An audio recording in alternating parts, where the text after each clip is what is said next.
All right. So, hello everyone.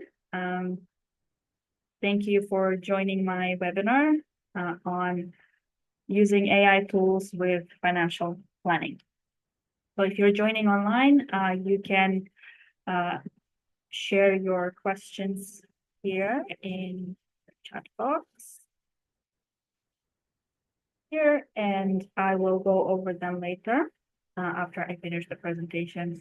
And if you are watching the recording later, that's okay too. You can reach out to me via WeChat. I will make sure to add my QR code on some of the slides, so you can reach out to me directly with any questions. I will be sharing this recording on my YouTube channel as well. So if you want to rewatch it later as a refresher, feel free to do so as well. Okay, so we have a few people joined in already. So I'll start off. Okay, so um, first I will start with a brief introduction about myself. I'm an expat in China. I have been living here for more than 12 years now, always in Shanghai. So I focus on working with expats, helping them with financial planning for retirement, um, education plan for children, life insurance. So anything really to do with finances, I help with that. So if any of this is something of interest, you can add my WeChat and ask me. Okay. So, and as a financial planner, I use different tools. Generally, I use AI for my content creation because I need to be active on social media. For example, LinkedIn, I post regularly. So you can also find me on LinkedIn and add me there. Um, I also try to stay active on Instagram and Facebook. So AI tools are really helpful to be creative when it comes to making posts. And I think a lot of people use it for that, or writing essays or anything like that with work, right? So, but it can be something else like financial planning. So, uh, first, let's review the agenda. We will start off with using AI tools, how you can use them in your managing your finances and planning for future. Then we'll go over do's and don'ts. Then I will share a short summary and we'll go through questions, and that's it. So we should be done within the hour. Okay. So first of all, AI tools. I think I don't need to explain what is AI and what is available out there. Most likely, some of you have used already ChatGPT, maybe DeepSeek, or some others. I generally stay with DeepSeek or ChatGPT, depending, because as some of you know, DeepSeek is not always available because the server is um, busy or something like that. So, but for those cases, I just jump to ChatGPT. Just need to turn on my VPN, right? And so it's really useful to have an option like DeepSeek because you don't always have a VPN available, and hopefully over time they will make it run smoothly. And so you can use for the things that I'm sharing now and later. You can use either ChatGPT or DeepSeek or any other AI tool you're using. Just keep in mind that some of them, well, it depends which one you're using and how it's trained. So some information may not be completely 100%. So you will need to double check for yourself, but we will discuss that. Okay. So first of all, let's go with the basics. Where the cornerstone of the financial planning is budgeting. So, and in budgeting, AI can be very useful. So what we do is if you are using an expense tracker, or if you are using an Excel sheet or writing down your expenses, it doesn't really matter, whatever works for you, right? So as long as you have your expenses on a monthly basis or maybe annual, whatever it may be, you make a prompt with your expenses, either attach a screenshot or attach your Excel sheet or just manually type your expenses into whichever AI tool you're using. Make sure to include how much is your total salary after tax, the currency and expense categories, just so it knows what are the necessities and wishes and savings, okay? Just so it's clear when you receive the answer, what is what. And this is needed for budgeting 50, 30, 20. Well, this is the one I like. There are other budgeting strategies you can use, but this one worked so far for me, and I do recommend it because it is easy to follow. So what you do is you prompt with your expenses, you add this budgeting strategy to it and ask to analyze your budget and create this sheet, like a spread with necessities, with the things that discretionary expenses and your savings. So if it happens that your expenses, for example, necessities are more than 50%, ask it to break down what can be optimized there. Maybe your rent is high, or maybe your utilities or something else. And this is something you can think about and maybe adjust in the future, because if you are spending on necessities more than half of your salary, in the long run, it may not be sustainable. And so you have less money to save for your future. So that's something to keep in mind and adjust, right? And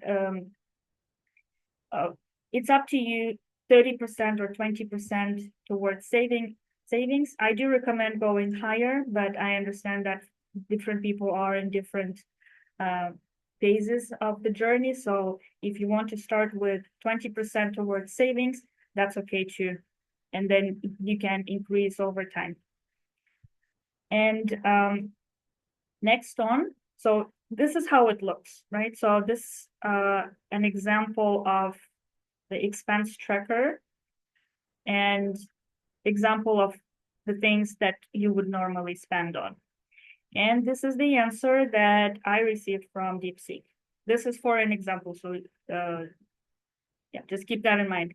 And so as you can see, we are at 10,000 RMB. So half of that on necessities, 30% on the things that, just things like shopping, coffees, going out, etc., and 20% towards saving. You can definitely adjust it, make it, add some things as you go and change, because our spending habits do change over time. So another thing that we need to always make sure that we have is the emergency fund. So once you know how much you can save per month, what's your 20 or 30 per month, prioritize emergency fund. Once you have the emergency fund, then you can go into saving for retirement, saving for a house, saving for other goals. And then after you have all of those things, you can consider going to more adventurous things like stocks or crypto or anything like that. Just make sure that you have that base, that you are budgeting, and your expenses in general are sustainable, so you are able to save towards your future. All right, so next on, after we go through budgeting and expenditure analysis, we can move on and ask AI for help with different things. For example, the effect of inflation on savings. I hear, as a financial planner, I talk to different people, and Many people seem to have a certain amount in mind that they need to have. For example, some people think that they need $1 million to retire, or $500,000, or maybe $250,000, whatever it may be. The thing is that they keep that amount in today's value, and in 20, 30 years, even $1 million will not be the same. So how to calculate the inflation? I would say it's quite difficult if you're not in the finance. So it's okay to use AI to calculate that and understand how the inflation works. So you can use this prompt that I put here. You can copy it. And so I'm just taking an example as 100,000 RMB, right? Of course, DeepSeek gives you a very, very long answer. What is inflation and with the calculations, and it's up to you if you want to go through and understand each point. Do so. It's very helpful and useful information to know. But if you don't, you can just scroll down and just go through to the main thing. So inflation is what affects the buying power of our savings.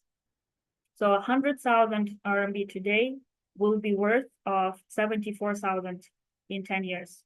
That means that the same amount of money that you can buy for 100K will be much less that you can buy in 10 years.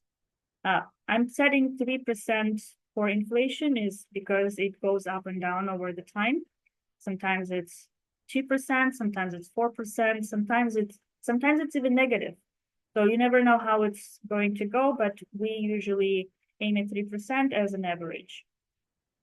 So as you can see, it gives a calculation. So if you want to dive into it and understand more, you can ask to explain why such calculation and what does it mean. When I talk to prospects, to people, I usually go slower and explain the calculations. So, but of course, some people they don't want to know really. So, and some people want to. So it really depends on you. If you want to dive deeper and get understand why such numbers and learn more about it, use AI. There are also other videos online that you can watch and see, because inflation is a big part of our lives, and unfortunately, not that much is being discussed about the inflation. All right, so next on, after the inflation, what else you can do is check your risk profile. And this is also very interesting. And what you can ask is that, okay, so I'm from this country, I live here, mention the country, and you want to know your risk profile. And I check the questions. They are pretty much the same that I use in my practice. So very similar questions to understand a person's view on risk. And it's not so much how much you're willing to lose, but also how do you handle the volatility, how you recover if there were big gains or big losses, and based on that, your risk profile can be evaluated. And it was pretty close to, like, for me, for example. So you can try that. And for me, I would say it was pretty accurate. But again, risk profile is not something set in stone. It's not like your blood type that cannot change. It can fluctuate, more like your weight. So you can change it over time. So many people start with more cautious when they start investing, and then they feel more confident.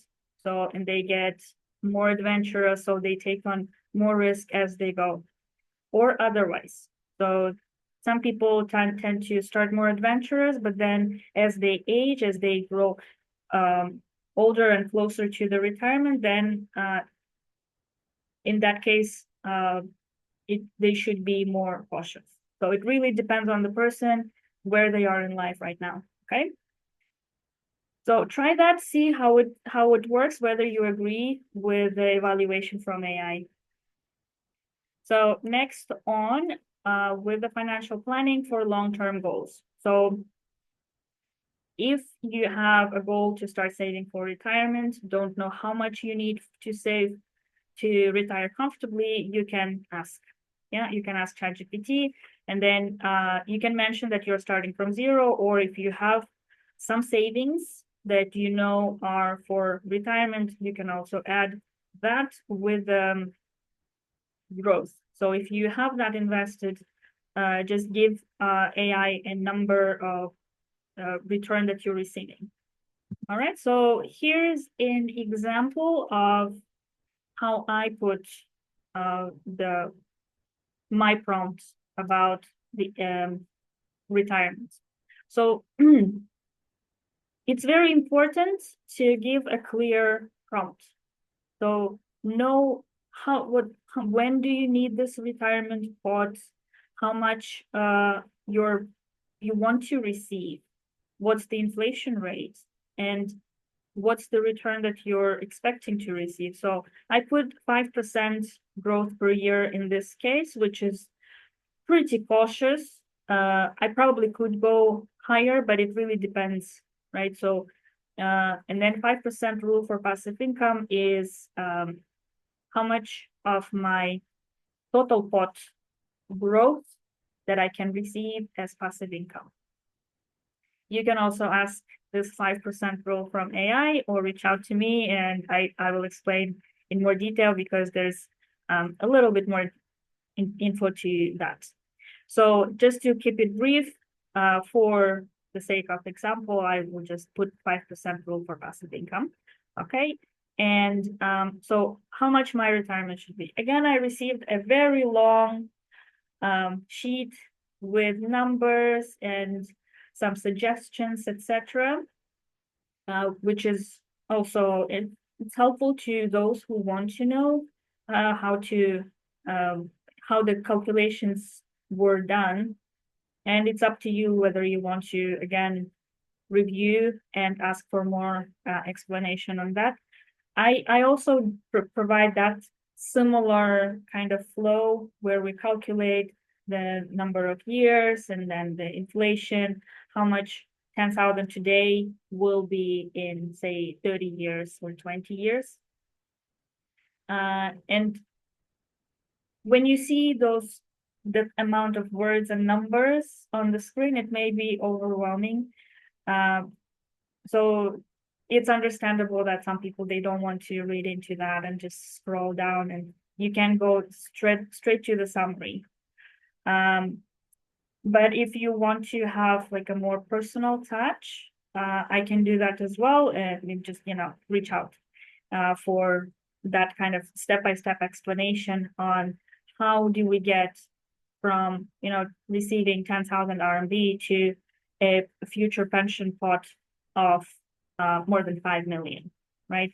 And then again, without that kind of entry and explanation, why we're calculating the 5% or growth or inflation, the 5 million savings might sound like, wow, oh my God, this is what a number.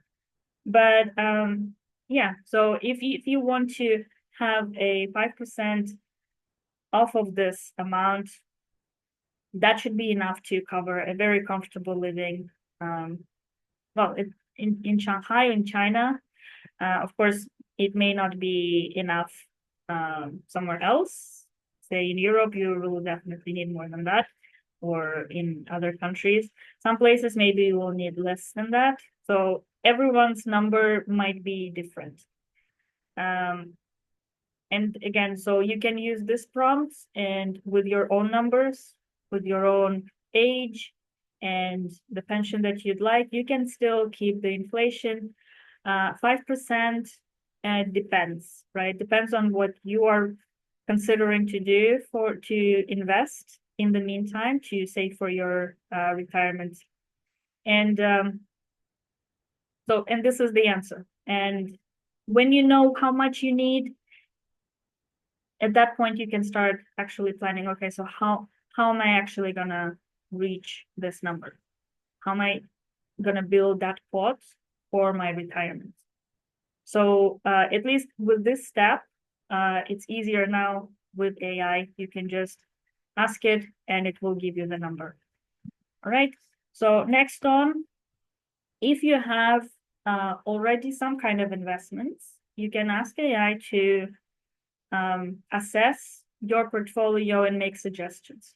It is a suggestion. So if you don't like the answer, you can ask, no, I don't like this, and suggest something else. You can follow advice. You cannot follow advice. It's all up to you. And there are so many ways to prompt your existing portfolio into AI. So I won't go into too much into it. You can again make a screenshot, attach it, or write down. Just make sure to not include any personal information or your account numbers or anything like that. Okay, just keep that out of your screenshot, and just the information, just the funds or stocks or whatever you're invested in, and that's it. Just make sure your data is protected. Okay, so moving on. You will hear again about robo-advisors too when it comes to AI and financial planning. So robo-advisors are platforms that are powered by AI to create portfolios for investments, and they're based on the risk profile and preferences of their users. They're not for everyone, that's for sure, because a lot of people still need a personal touch. They prefer to talk to another human about their finances. And yeah, also technology, it's not for everyone. So if you are someone who is, at the level of trusting technology enough to, trust your money with it, sure, that's great. You can do so. But if not, you don't have to. You can still work with a human advisor and, have a platform somewhere else. You just don't put everything into technology. So you have a choice of going this way or both, a little bit of both, right? So robo-advisors are also not available for everyone because it depends on where you're from. So if you are not from, let's say, US or UK, maybe you won't have any options at the time because there are certain restrictions, especially in China. It's very strictly regulated here. And from what I looked so far, there are not that many options. If you are from the US, there are some options, even the ones for expats. But just in case, I would still double check the information, just do some Google search or talk to experts because it's still new. So just make sure you have, you make a solid research before you go ahead with the advice. And then also the regulations are still being developed when it comes to AI and AI related financial planning. So just keep in mind that maybe if you move somewhere else, you may not be able to keep using it in the future. Again, it depends on the situation, case by case. This is just one of the factors to consider. Okay, then still, I would say that robo-advisors are not really that popular yet, especially in this part of the world. But if you are using it, feel free to share your experience with me. I'm really curious to learn about that. Okay. Further on, we have learning, right? So I think AI tools are just great when you have certain questions, you don't know how it works. And when you're searching in Google, you might get a bunch of unrelated information. So it's very nice to have a messenger layout where you can ask, oh, what is this? What is this stock? What is this fund? How it works, etc. So it's very useful in that sense, and I also use it all the time. And also along with that, there are also platforms like, okay, yeah, YouTube, where you can watch videos and make, just learn about finance and economics. And also there are, for example, Investopedia, they have an app where that you can download and just learn things and follow the news, etc. Okay, so they're not only AI, but other tools that you can use for learning. So, and same as everything, there are, pros and cons to AI. And so one of the do's and don'ts. So do is, use AI as your assistant to get information and do calculations. So because, I can do, for example, the calculation for inflation, but it is much faster to just type it in into AI, and it will give you the answer within seconds. Whereas, with a calculator, it might take a minute or two, right? So it just saves time. Next on, make sure that you check the information, and before you make any kind of investment decisions, you double check and you do your due diligence, because AI is still kind of a work in progress, it's still learning, and I still get sometimes, rarely, I get answers that are not correct. So it happens too. So for your own sake, just make sure that you are just double checking, maybe ask someone or reach out to experts to ensure that, especially if you're investing something, significant. Okay. And so keep your security and privacy. Well, this is clear, right? Because we live in the world where data is super valuable and it can be stolen.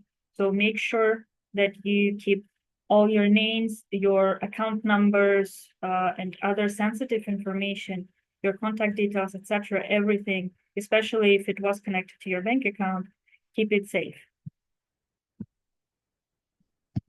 Okay, so let's move on to those. Blindly trust AI. Well, this is was already covered, and I understand that with AI, when you get comfortable, you kind of, okay, well, it knows what it says, so let's just get on with it. For simple things, yes, maybe, but financial planning for expats is still kind of dark waters. There's still a lot of things. So it really depends on where you're from, where you live, where you reside, what's your employment status, etc. So AI also doesn't know everything. So just don't forget that, and don't blindly trust AI. So, and the thing is, if you didn't know something and did something, you cannot blame AI, because it always adds, speak to advisor, do your due diligence, etc. So you cannot blame AI for some advice, especially if the outcome was unfortunate. Okay, so make sure that you always check what you're doing and cross-reference with other resources. Next on, fully automate financial decisions. So this is if you are using certain tools that make investments on your behalf, or move money, or sell, or anything like that. Because if it's a possibility to lose money on this. So make sure that you are aware of what's going on and how the transactions are happening. Skip learning financial fundamentals. Yes, I understand that finance is not a super exciting subject, not for everyone anyway. And but if you are investing, make sure that you know at least the basics, at least the fundamentals of the assets, especially if you're investing in them, because you need to know what you're invested in, and if you lost money, you need to know why. Or if you gained, why, right? So check why something happens, right? So how did it happen in the world of finance? So it's really good to be, in touch and understand why certain things happen. Okay, and then many people might do this, just okay, so I understand how this works. I have a plan. I know how much, and just stop there. Not actually going to the bank or to the bank account to make the transfer and actually start saving or investing. And yeah, so don't do that.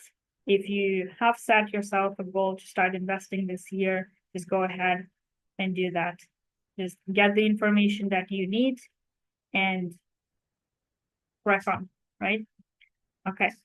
So I think challenges for expats, just adding here to that, and I'm sure you all know this as well, that international transfers and currency exchange and limited access to investment platforms, these are not really new, so you all know this, but there are solutions here. So these are the tools that you can use for information, for transfers, expense trackers. Actually, the one I have for expense trackers is free, and it has AI that comes with a paid subscription, which I don't really need it. But if someone were to decide to use AI in the expense tracker, that is also available.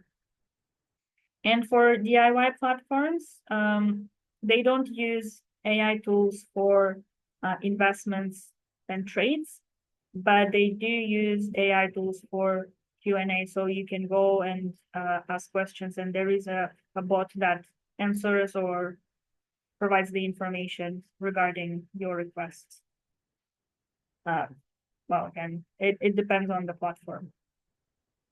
Okay, so next on, so make sure to use AI as your assistant, as a tool. Don't delegate your investment decisions to AI, because it's still up to you. It's your money, it's your future. So you need to be in the know what you're doing and why. And so AI is just there to help you, but at the end of the day, you're the one who needs to take the responsibility about your future and start that. And your future self will be thankful that you started now. And so be aware about the limitations and restrictions. So as you know, in China, AI is being strictly regulated. So if you are using some tools that are not available, just be aware that the advice may not be fully compliant with the regulations in China. And again, I don't know, whatever you're doing, just make sure that whatever the advice is, just follows the rules of the country that we live in. Okay. And you can always start small. When it comes to investing, you don't have to go all in. You don't have to invest all of your savings, not at all. Make sure that you follow the steps, emergency fund, then retirement, then big goals, and then you go ahead and into some adventurous. And you can start wherever you want. So with a lot of platforms, there is no entry fee. The platforms that I work with, they can start even from $100. So and this is something really helpful, because you can start small and then slowly build your confidence and understanding how it works, how the investing works, and slowly build on that and invest more in time whenever you're ready. Okay. So I guess this is it. If there are any questions, you can share now. Just message me in the Q&A or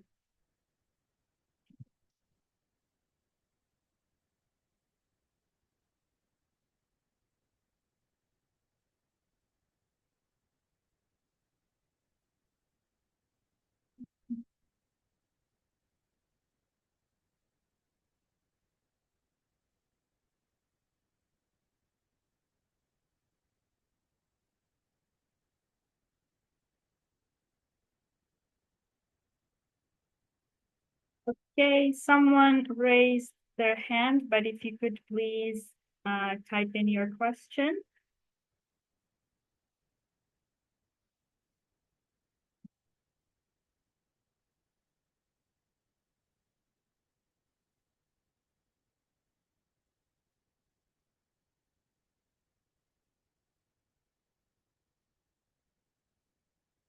What is the potential future development in AI in regards to doing taxes or other larger jobs?